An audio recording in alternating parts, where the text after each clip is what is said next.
Friends, भरीत म्हटलं ना की डोळ्यासमोर आपल्याला ना वांग्याचं भरीत किंवा फार तर फार लाल भोपळ्याचं भरीत येतं. पण अशा काही भाज्या आहेत ना, त्याचं भरीत तुम्ही नक्की करून बघा.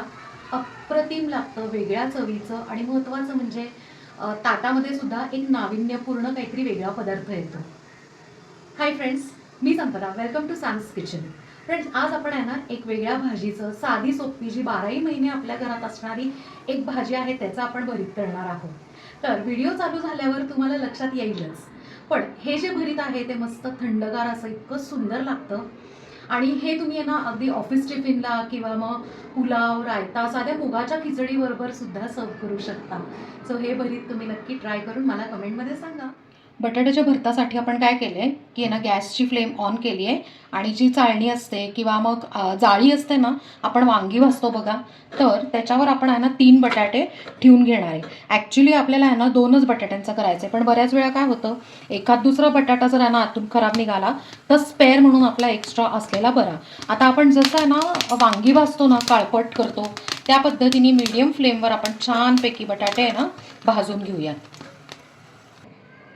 2 मिनटं झालेली आहेत. एकदा जाळी तापल्यावरनं काय केलं, आपण लो फ्लेमवर केलेली आहे. आणि आता आपण आहे ना बटाटे उलटून बघत आहोत. बघा, एकदम काळे छान असे झालेले आहेत. आता काय करायचं आहे की परत लो फ्लेमवर मस्तपैकी आहे ना दुसरी साईड पण आपण बटाट्यांची छान अशी भाजून घेऊयात, एकदम खरपूस. बटाटे आहेत ना इतके मस्त भाजले गेलेले आहेत, पूर्ण काळे कुट्ट झालेले आहेत. अशाच पद्धतीने आपल्याला भाजून घ्यायचे आहेत. अराऊंड एक ना उलटे पालटे असे करून ना पूर्ण टोटल वेळ जवळजवळ 8 ते 10 मिनटं लागतात. आता आपण गॅस बंद करूयात आणि हे बटाटे एका प्लेटमध्ये काढून गार करून घेऊयात. हे जे भाजलेले बटाटे आहेत ना, तर ते पूर्ण गार झालेत. एक तर ना तुम्ही हाताने आहे ना साल काढू शकता, नाही तर मग आपलं जे साल कटर आहे ना त्यांनी सुद्धा असं काढू शकता, छान निघतं व्यवस्थित. आपण आहे ना बटाटे छानपैकी सोलून घेतलेले आहेत आणि थोडंसं आपण आहे ना त्याला स्किन ठेवलेलं आहे. का माहिती का, रोस्टेड फ्लेवर येतो म्हणून. आता मगाशी मी म्हटलं होतं की ना 2 बटाट्यांचं आपण करणार आहे. तुम्ही 3ही बटाट्याचं केलं तरी चालेल किंवा हा बटाटा वेगळा ठेवला तरीही चालेल. नुसता मीठ लावून सुद्धा खूप छान लागतो. आता हा जो बटाटा आहे ना तो आपण छान असा बारीक चिरून घेऊया.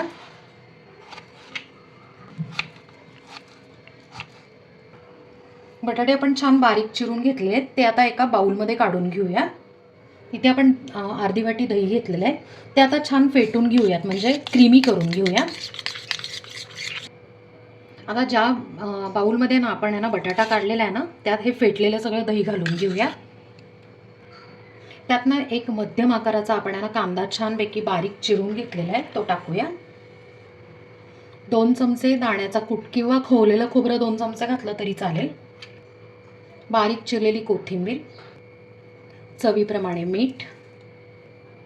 आता ना आपल्याला या भरतासाठी आहे ना एक फोडणी करायची, ती आपण करून घेऊयात. आता फोडणीसाठी इथे ना तडका पॅनमध्ये 2 चमचे तेल गरम करून घेतले. त्यात ना अर्धा चमचा जिरे, हिंग आणि ही आपली जी भरलेली मिरची असते ना ती याच्यात घालून आहे ना लगेच हलवायची, म्हणजे मग जळत नाही. आणि आता ही फोडणी आपण आहे ना ह्याला भरताला देऊयात आणि मस्तपैकी आता भरीत आहे ना सगळं मिक्स करून घेऊयात. आता ना छानपैकी आहे ना ह्याच्यात फोडणी जी आहे ती मिक्स करून घेऊयात. बरं फ्रेंड्स, हा जो आपण भाजलेला बटाटा असतो ना तो थोडासा कचरट असतो, म्हणजे थोडासा कडक असतो. तो काही खूप असा उकडलेल्या बटाट्यासारखा अगदी स्मॅश होत नाही.